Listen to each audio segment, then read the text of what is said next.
안녕하세요. 성도 여러분, 치유의 주님이 우리와 함께 하십니다. 우리와 함께 하시는 주님을 찬양합니다. 기도합시다. 하나님, 오늘도 주님의 말씀을 사모하며 또 기다립니다. 주님의 말씀은 언제나 저희들에게 꿀과 같이 달고, 그러면서도 또한 저희들의 마음을 돌아보게 하시며 돌이키게 하시며 새롭게 해주시는 놀라운 능력의 말씀이기에 오늘도 저희들은 그 말씀 앞에 섭니다. 코로나로 많이 어려운 시간이 정말 길게 이어지고 있습니다. 하지만 이 속에서 저희들은 더욱 말씀을 통하여서 새 힘을 얻고 또 말씀을 통하여서 저희가 나아갈 길을 찾으며 오늘도 담대히 믿음의 거룩한 길을 승리하도록 인도하여 주시옵소서. 예수님 이름으로 기도합니다. 아멘. 네, 오늘 말씀은 누가복음 9장 1절에서 17절입니다. 네, 오늘 말씀에는 이제 세 가지의 사건들이 나오는데요. 제가 한 절씩 읽어가면서 설명하도록 하겠습니다. 자, 9장 1절입니다. 예수께서 12 제자를 불러 모으사 모든 귀신을 제어하며 병 고치는 능력과 권위를 주시고 하나님의 나라를 전파하며 앓는 자를 고치게 하려고 보내시며. 자, 이제 예수님께서 세우신 12 제자를 보내십니다. 파송하죠. 우리는 앞에서 예수님께서 제자들을 12 사도로 세웠다고 하는 그러한 표현을 이미 앞에서 보았는데요. 이 사도는 보냄을 받은 자라는 뜻이에요. 사도로 세우신 주님은 정말로 이제 이 제자들을 보내십니다. 보내시기 전에 그들에게 어떻게 하십니까? 능력과 권위를 주셨어요. 무엇을 위한 능력과 권위입니까? 하나님의 나라를 전파하고 아픈 자를 고치게 하기 위한 능력과 권위를 주셨어요. 그래서 그들에게 가서 귀신을 제어해라, 병을 고쳐라 라고 하시면서 복음 선포의 사명을 맡겨주십니다. 자, 이러자 이제 제자들은 그 명령에 순종하겠죠. 자, 그런데 제자들이 가기 전에 한 가지, 이 사명을 수행하기 위한 지침을 내려줍니다. 3절입니다. 여행을 위하여 아무것도 가지지 말라. 이제 제자들이 밖에 나가서 복음을 전파하며 두루 다닐 텐데 아무것도 가지지 말라. 심지어 지팡이나 배낭, 양식, 돈, 두 벌 옷 가지지 말라. 그야말로 모든 것을 완전히 최소화하라는 것이죠. 지팡이는 사실 일종의 호신 도구였습니다. 그런데 그것까지도 가지고 다니지 말아라. 배낭, 양식, 돈, 이것은 여행을 위한, 순례를 위한 아주 필수품이죠. 그런데 이것까지도 가지고 다니지 말라는 것이에요. 옷도 딱 한 벌이면 족하다는 것이에요. 그리고서 그들이 어느 집에 가게 되면 어느 집에 들어가든지 거기서 머물다가 거기서 떠나라. 어느 집에 들어가든지 거기서 머물다가 거기서 떠나라. 자, 이 당시에는 유대인 그 공동체 사회 자체가 지나가는 나그네에 대해서 환대하는 것이 그들의 아주 좋은 그러한 문화였고 일반적인 관습이었어. 그러니까 누구든지 지나가던 사람이 들어와서 그 집에서 하루를 묵을 수가 있는 거죠. 요청만 한다고 하면. 그러니까 어느 집에 들어가든지 거기서 머물다가 거기서 떠나라. 무슨 말이에요? 어느 집에 들어갔는데 가서 보니까는 영 환대가 아니에요. 잠자리도 불편하고 아무리 봐도 아닌 것 같아. 그렇다고 다른 데로 가지 말라는 거예요. 너희가 간 그곳 거기에서 머물다가 거기서 떠나라. 5절 누구든지 너희를 영접하지 아니하거든 그 성에서 떠날 때 그 발에서 먼지를 떨어버려 그들에게 증거를 삼으라. 자, 제자들이 가서 복음을 전하지만 다 제자들을 환대하는 건 아니죠. 어떤 사람들은 배척할 것입니다. 또 어떤 사람들은 받아들이는 것 같지만 결국 배척할 수도 있어요. 자, 그러한 때 어떻게 하라고 하셔요? 그 성에서 떠날 때, 그 지역을 떠날 때 발에서 먼지를 떨어버려라. 자, 이러한 행동은 유대인들이 이방 지역을 다니다가 그 경계를 넘어설 때 발에 묻은 다 먼지를 털어버려요. 이방인의 그 부정한 것들 다 털어버리는 그러한 행동이죠. 그런데 예수님은 제자들에게 너희들을 영접하지 아니하면 그것을 떠날 때 발에서 먼지를 떨어버려서 그들에게 증거를 삼으라. 무슨 증거가 될까요? 너희들이 그들에게 갔었다고 하는 증거, 복음을 전하였었다고 하는 증거. 하지만 그들이 그것을 받아들이지 않았기 때문에 그들이 받아들이지 않은 증거가 되어서 그들의 심판날에 변명할 수 없게 되는 것이죠. 그래서 그들로 하여금 복음을 거부한 책임이 있음을 증거로 삼으라고 하는 그러한 말씀입니다. 자, 여기에 보면 제자들은 예수님의 보내심을 받아 복음을 전하고 치유와 회복의 그러한 복음 사역을 행할 때에 절대적으로 주님만 의존해야 한다는 것을 보여줍니다. 그들의 안전함, 그들의 모든 필요한 것들을 공급한 이 모든 것 다 가지지 말라고 한 것은 전적으로 주님만 의지해라. 하나님 나라의 복음을 전하고 예수님의 제자로 사도로 살아가는 삶의 가장 중요한 가치는 절대적으로 주님만 의지하는 것입니다. 주님만 의지한다는 것은 또한 절대적인 순종이겠죠. 그들에게는 이것이 필요했습니다. 또한 그들은 섬김의 자세와 희생의 마음으로 그 보내심에 순종해야 했습니다. 이것이 진정한 믿음의 예수님을 따르는 제자의 순례의 모습이죠.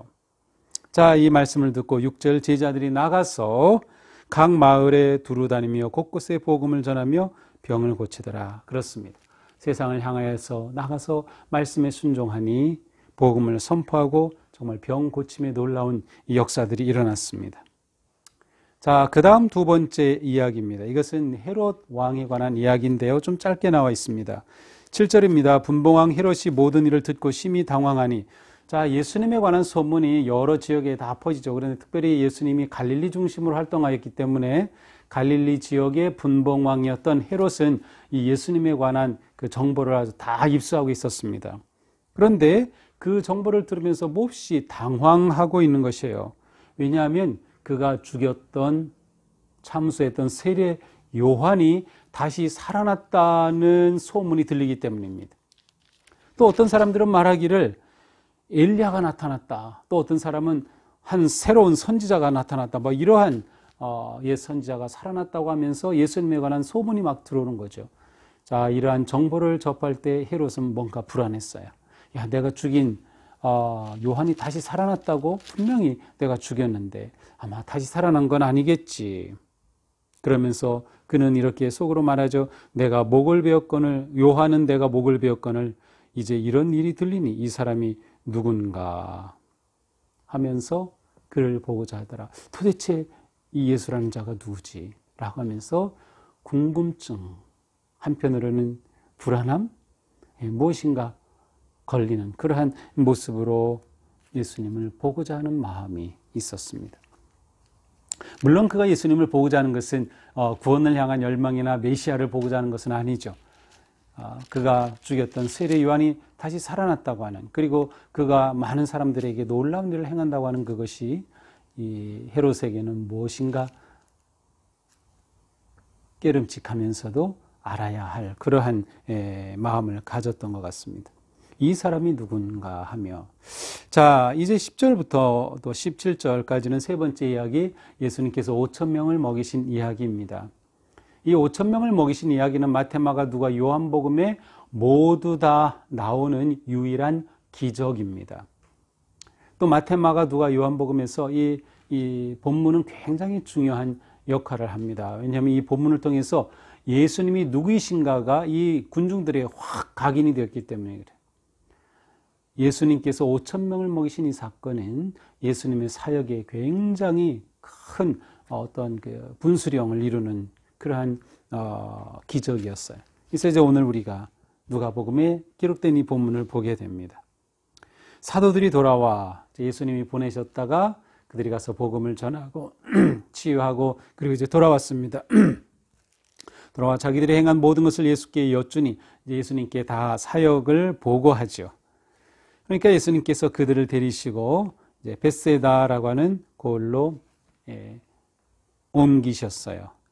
자, 떠나가셨다라고 되어 있는데 이것은 뭔가 좀 쉬려고 아니면 좀 여유로운 시간을 갖기 위해서 제자들이 너무 수고했으니까 좀 그러한 의미가 담겨 있어요. 그래서 떠나가셨어요. 그런데 무리가 알고 따라와요. 예수님의 일행, 예수님이 움직이시는 것이 이제는 지역의 사람들에게는 굉장히 중요한 초미의 관심사가 된 거죠. 자, 예수님이 어디로 가시냐. 그래서 알고 따라왔습니다. 그런데 예수님께서는 방해받은 거죠. 어떻게 보면 제자들과 한적한 시간을 가지시려고 하는데 방해받았어요. 그런데 그들을 영접하사 하나님 나라의 일을 이야기하시며 병 고칠 자들은 고치시더라. 참 우리 주님의 그 넓고 자비로운 그런 마음을 우리가 여기서 느낄 수 있어요. 그들을 영접해 주셨어요. 야, 나 바빠, 너희들 오지 마가 아니었어요. 그들을 영접하시고 하나님의 나라를 이야기를 들려주시고 또 그들을 고쳐주시기까지 합니다. 자, 이러는 사이에 날이 저물어 갔습니다. 그때 12사도가 예수님께 말하죠. 여짜오되 무리를 보내어 두루 마을과 촌으로 가서 유하며 먹을 것을 얻게 하소서. 우리가 여기는 빈들입니다. 예, 저녁 때가 되니까 시장기가 돌고 이제 하루가 이제 마감을 해야 되는데 이렇게 많은 사람들 이제는 돌려보내도 되겠습니다. 집으로 돌려보내서 그들이 가서 먹을 것을 얻고 그렇게 하면 좋겠습니다. 우리가 있는 이곳은 빈들입니다. 먹을 것을 구할 것도 없습니다. 그런데 예수님께서 전혀 상상하지 못한 말씀을 하셔요. 너희가 먹을 것을 주어라. 아니, 제자들은 깜짝 놀라죠. 아니, 우리가 가진 게 아무것도 없는데 어떻게 먹을 것을 준단 말이에요. 그런데 마침 우리에게 떡 5개와 물고기 2마리밖에 없으니 우리에게 있는 것 너희가 먹을 것을 주라고 말씀하시니까 그래요? 저희들 손에 있는 거는 지금 떡 5개와 물고기 2마리 뿐입니다. 이것 가지고 어떻게 합니까? 사람들이 사서 음식을 먹지 않고서는 견딜 수가 없습니다. 라고 말하죠. 이제 누가복음에서는 어린아이가 안드레에게 가지고 와서 안드레가 예수님께 오병이어를 가져온 그 부분은 없어요. 그냥 제자들에게 우리에게 이 떡 5개 물고기 2마리입니다. 그들의 손에 어떻게 들어갔는지 이제 마태복음 같은 데서는 더 자세히 설명한 셈이죠. 그날 모인 사람들은 남자만 5,000명이나 되었어요. 남자가 5,000, 여자들이 더 많이 따라왔겠죠. 자녀들, 어린아이들도 있었겠죠. 그러면 어림잡아 2만 명은 되지 않았을까요? 자, 그런데 예수님이 말씀하시죠. 제자들에게 이르시되 때를 지어 한 50명씩 앉혀라. 그룹으로 50명 정도 이렇게 때를 지어서 앉혀라. 이렇게 다 제자들이 앉히고 나니까 예수께서 떡 5개와 물고기 2마리를 가지사 하늘을 우러러 축사하시고 떼어 제자들에게 주어 무리에게 나눠주게 하시니 먹고 다 배불렀더라. 남은 조각을 12바구니에 거두니라. 자, 놀라운 일이 일어났어요. 물고기 2마리, 떡 5개밖에 없었는데 50여 명씩 이렇게 둘러앉히게 하고 예수님께서 그 오병이어를 들고 감사기도를 하셨어요. 축사하셨다. 하나님께 감사기도를 하시고 떼어 제자들에게 주니 제자들이 무리에게 나눠주고 남은 광출이 먹고 남은 것이 12바구니나 되었다. 성경은 여기서 어떻게 이런 사건이 일어났는지 설명해 주질 않아요. 어떻게 오병이어가 이렇게 엄청나게 많은 사람을 먹였을까요? 그래서 사람들은 이것을 어떻게 좀 이해해 보려고 굉장히 별의별 생각을 다 하죠. 예. 그 중에 이제 우리나라에서 아주 유명한 신부님이 이렇게 해석을 했어요.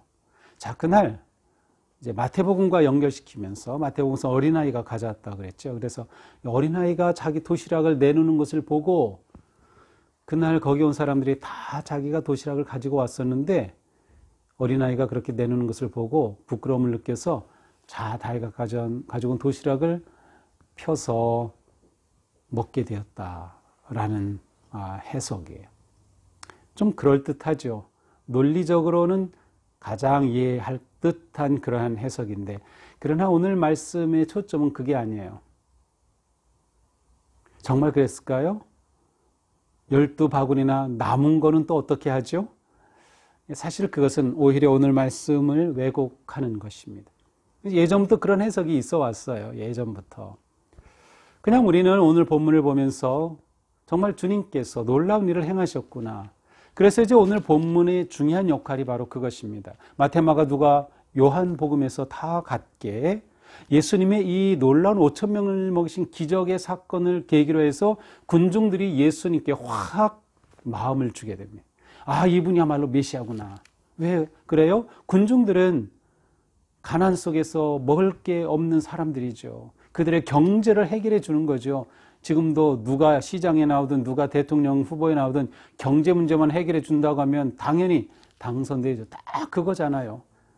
근데 예수님께서 그들의 배고픔을 완전히 해결해 주셨어요. 그것도 기적으로 해결해 주신 거죠. 그러니 사람들이 예수님에 대해 마음이 확 몰리게 됩니다. 아, 메시아구나 라고 하는 거죠. 만약 자기가 도시락을 가져왔다면 예수님에 대해서 그러한 생각은 할 수 없었을 겁니다. 예수님께서 행하신 이 놀라운 기적은 바로 예수님이 누구신지 예수님의 정체성을 온전히 드러냅니다. 참 재미있는 것은 뭐예요? 9절에서 헤롯이 예수님에 대해서 이 사람이 누군가라고 질문을 던지죠. 아마 독자들은 이렇게 쭉 읽으면서 예수님이 정말 누구지? 헤롯이 그렇게 생각한 것을 자기도 질문했을 겁니다. 바로 그 답이 오늘 본문입니다. 이 5천 명을 먹이신 이야기. 예수님은 누구신가? 바로 이러한 분이라는 거죠. 이러한 분. 예수님께서는 사람들을 긍휼히 여기시고 사랑하시고 자비로우신 주님이시다. 그들이 온 것을 다 받아주고 다 치유해주고 심지어 그들이 배고픈 것까지도 챙겨주시는 주님의 그 따뜻한 사랑. 더군다나 기적으로 그들을 먹이시는 것을 보면서 그들은 야, 이분은 정말 보통 분이 아니구나. 진짜 메시아구나. 예수님의 정체성이 사람들에게 각인되는 순간이었습니다. 예수님은 정말로 놀라우신 하나님이셨습니다. 그래서 우리가 이해할 수 없는 그러한 기적이 일어난 것이었죠. 오늘의 말씀은 세 가지 이야기였습니다. 그죠? 처음에는 12제자를 보내신 것. 여기서 가장 중요한 것은 제자는 절대적으로 주님만 의지하고 의존한다. 지금 우리가 코로나 어려운 상황 속에서도 절대적으로 주님 의지하는 훈련을 계속하는 셈입니다. 계속 매일매일 우리는 주님만 의지하고 주님 신뢰하기를 배워가고 결단하는 것이에요. 저도 제 삶에서 일어나는 그런 많은 일, 가정에서 또 교회에서 많은 일들이 일어날 때 어떤 때는 너무 낙심이 되기도 하고 또 어떤 때는 정말 희망이 없어 보이기도 하지만 그러나 다시 주님을 의지하는 거예요. 주님, 제가 절대적으로 주님만 의지하겠습니다. 제가 뭘 가지고 해보겠다고 하는 생각조차 내려놓겠습니다. 그러한 과정을 통해서 주님을 배워가고 믿음이 깊어지는 것 같습니다. 5천 명을 먹이신 이야기는 우리에게 많은 것들을 생각하게 해줍니다. 일단 제가 볼 때에는 예수님의 말씀이 오늘 본문에서 딱 두 마디가 나오죠. 너희가 먹을 것을 주어라. 때를 지어 50명씩 앉혀라. 이게 예수님이 주신 말씀이에요. 나머지는 기적의 설명인데 너희가 먹을 것을 주어라. 자, 이 예수님의 말씀은 무엇을 의미할까요? 관점과 생각의 변화가 필요하다는 것이에요. 관점과 생각의 변화. 자, 제자들은 우리가 어떻게 이들을 먹일 수 없는 거죠. 그러면 어떻게 돌려보내서 그들이 알아서 사 먹게 해야지. 그들에게 사서 주려면 이렇게 많은 돈이 들어갑니다. 인간적으로 계산하죠. 그런데 예수님의 말씀은 그들의 관점을 바꾸는 거예요. 자, 어떤 관점일까요? 이 모인 무리들의 배고픔을 그들의 책임으로 돌리지 말고 나의 책임으로 보는 관점. 이건 정말 놀라운 관점입니다. 다른 사람의 고통과 배고픔을 내 문제로 보는 것. 그래서 내가 해결해 줄 수 있지 않을까? 내가 어떻게 도와줄 수 있을까? 나의 문제로 인식하는 그러한 관점의 변화입니다. 지금 우리 사회는 무관심이 너무나도 팽배해 있어요. 근데 이때 우리가 그리스도인이라면 진정한 관심을 가지는 것, 관점의 변화를 가져야 되는 거예요. 우리는 예수 믿고 천국 갈 거야, 그것이 아니라 다른 사람의 아픔과 슬픔과 고통에 함께 울어줄 수 있는 마음과 태도를 가지는 것이 우리가 진정한 그리스도인으로서 이 시대에 가져야 할 관점의 변화입니다. 또한 무엇입니까? 생각의 전환입니다. 생각의 전환. 무슨 생각의 전환입니까? 이것을 내가 해결하려고 했던 것으로부터 내 방식으로 내 지혜를 짜서 내 경험으로 해결하려던 것으로부터 주님 손에 내어드리는 것입니다. 주님께. 오병이어 떡 5덩이 물고기 2마리를 주님 손에 맡겨드리는 거죠. 이것 가지고 내가 어떻게 해볼까? 답이 없죠. 그러나 주님께 드릴 때 거기에서부터 해결의 길이 열렸습니다. 우리 삶에서 주님께 드려야 할 것들이 굉장히 많이 있습니다.